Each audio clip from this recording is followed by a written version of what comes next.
Hello everyone. So in the last class we were discussing about various common terminologies that we use very commonly in thermal processing of food or heat preservation of food, or in other word you can say preservation of food by high temperature, right? So let me just summarize what we discussed, those things in all these things in the previous class. And I thought to bring in some recorded content and distribute among you through some LMS portal so that it will be a ready reference for all of you whenever you want to revise, and you can see the recorded lectures.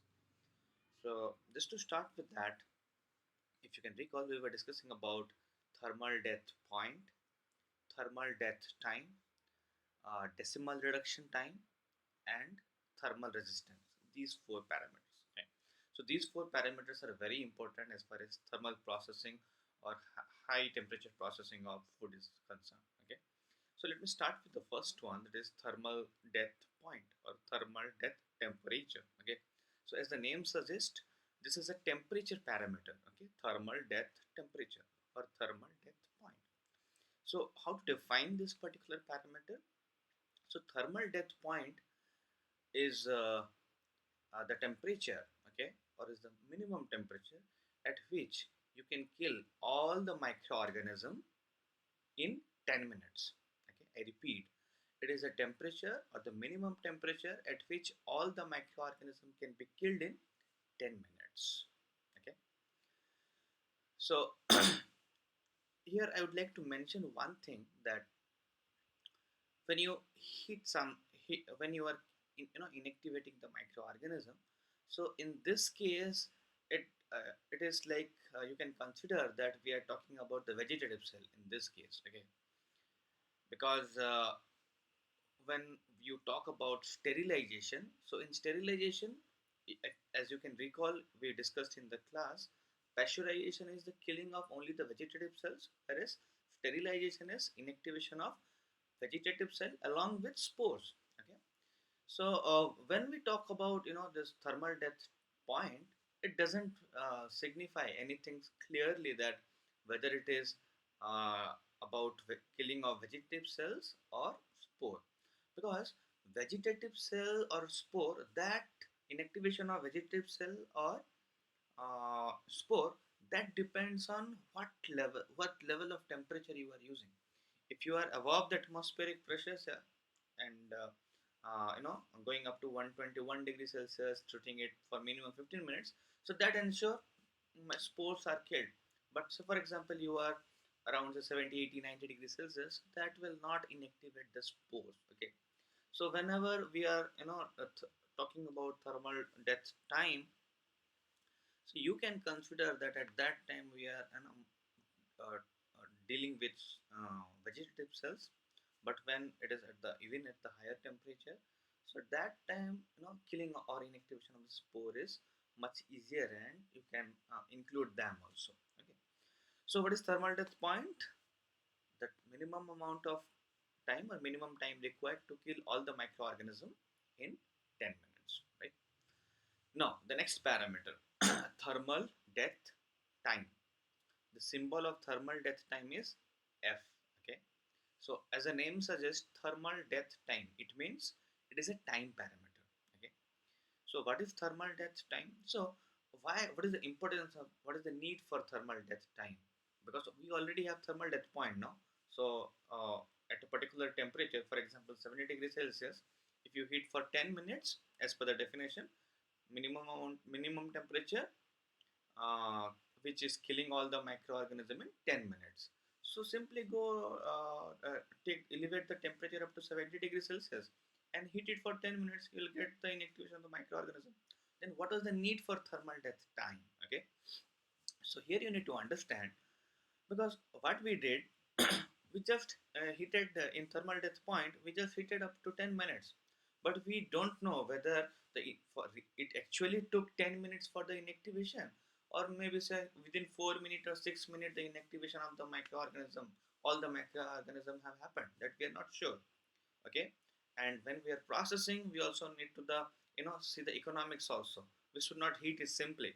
If you heating it simply extended heating you are doing, and say all the microorganisms are already killed, simply you are heating, means you are adding cost also, and you are also degrading the nutrients. Okay. And our job as a food professional, our job is not only to just to kill the microorganism. When you are heating, it's also degrading the nutrients. Okay. So you should preserve the nutrients also. So maximum amount of the nutrients should be retained. Okay. So in order to find out what is the right at what temperature, for how long we should heat, that should be sufficient to kill the microorganism, and it should not be unnecessary extended heat. Okay. So for that the concept of thermal death time came. Okay. So it is the time required to kill all the microorganism at TDP, or at a particular given temperature. So this thermal death time is always temperature specific. Okay. So the symbol of thermal death time is F, and there is a subscript. Okay. Below F there will be a mention of temperature.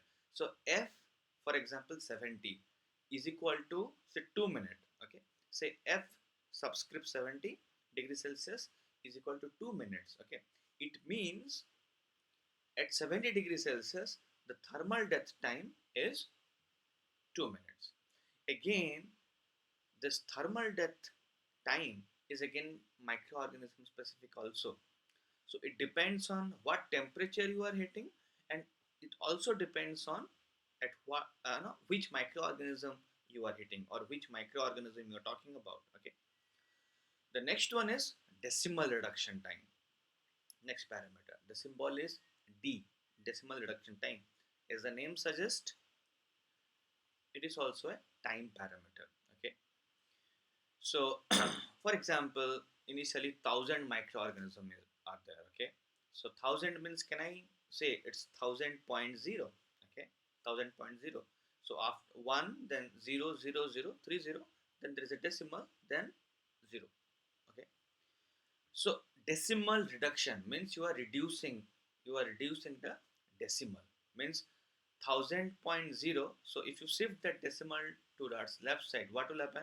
It will be 100.0. Okay. So this way, say initially 1,000 were there, and in order to have 100, how many microorganisms need to be killed? 900, right? So 900 is 90% of the 1,000.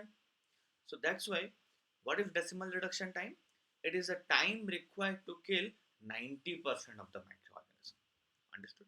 So what is decimal reduction time? It is a time required to kill 90% of the microorganism. Again, this decimal reduction time is temperature specific and microorganism specific. If it may be at the same temperature, if you talk about two different microorganism, the D value for both the microorganism will be different. Okay. Similarly, for the same microorganism at two different temperature, the D value or the decimal reduction time will be different. Okay. So now the last parameter, the thermal resistance. The symbol is Z. Okay. So what is Z value or thermal resistance? Again, this is a temperature parameter. Like thermal death time and decimal reduction time were time parameter.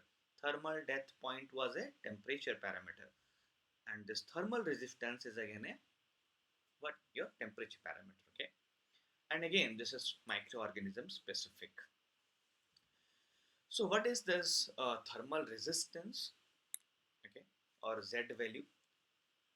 So thermal resistance or Z value is the additional temperature required to reduce the D value by 90%. So what does it mean? Let me repeat the definition once more. So the additional temperature required over thermal death point to achieve 90% reduction in decimal reduction time. Let me explain what do you mean by this. Okay. So so for example, there is a microorganism, and at 90 degrees Celsius, so the decimal reduction time is 10 minutes, just for example. Okay. So the definition says additional temperature required. So say initially what is the temperature? 90 degrees Celsius. Additional temperature. How much temperature we should increase so that the decimal reduction time will reduce by 90%. So what is the 90% of 10 minutes? Say that initially at 90 degrees Celsius, so the decimal reduction time is 10 minutes. So 90% reduction of 10 minutes will lead to 1 minute. Okay. So for example, you need to increase the temperature up to 98 degrees Celsius. Okay. So when you increase the temperature from 90 degrees Celsius to 98 degrees Celsius, that is causing reduction of the decimal reduction time from 10 minutes to 1 minute. Okay. So it means it is the additional time required, additional temperature required, which is helping to achieve the same sterility within 1 minute, in 1 minute instead of 10 minutes.